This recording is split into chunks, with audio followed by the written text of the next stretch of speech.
Staying in the Philippines, things are heating up in the race for the presidency in an election which is actually still 7 months away. More than 100 candidates have registered, including the current vice president and son of dictator Ferdinand Marcos. Let's get over to Manila. Bloomberg TV Philippines anchors JP Ong. JP, tell us about the field. It's got some rather interesting characters.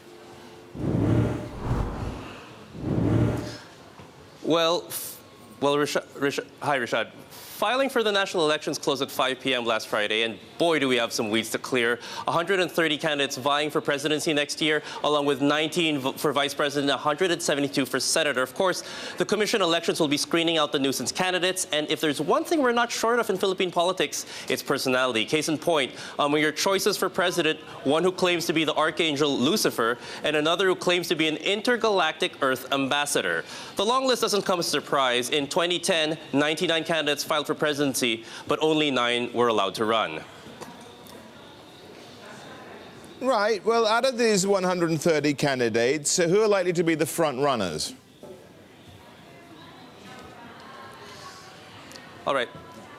Well, Rashad, there are 4 main candidates for the presidency out of the 130. Of course, there's the ruling party candidate, Interior Secretary Mar Rojas, and up against him are the current vice president and main opposition candidate, Jejomar Binay. Now, Binay carries with him quite a bit of popular support from the masses, but also allegations of corruption following him since his time as Makati mayor 30 years ago. It's also worth noting that most of his family is knee-deep in politics, particularly in Makati, where the financial district of the country is. You also have Grace Poe, a neophyte senator who has a respectable record in Senate and happens to be the daughter of the country's most famous action star, Pulse Asia. Currently has her leading in the polls at 26%. However, questions about her citizenship abound. And finally, we have Miriam Santiago, a tough stalwart in the Philippine Senate and an expert in constitutional law. But she was diagnosed with stage 4 lung cancer just a few years ago. She says, though, she's over it.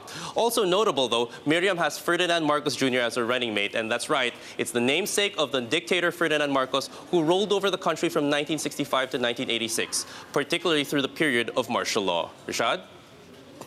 JP, good one. Thanks a lot for that, JP Ong there. And indeed, JP's from our new partnership, Bloomberg TV Philippines, launching just a mere 2 weeks ago.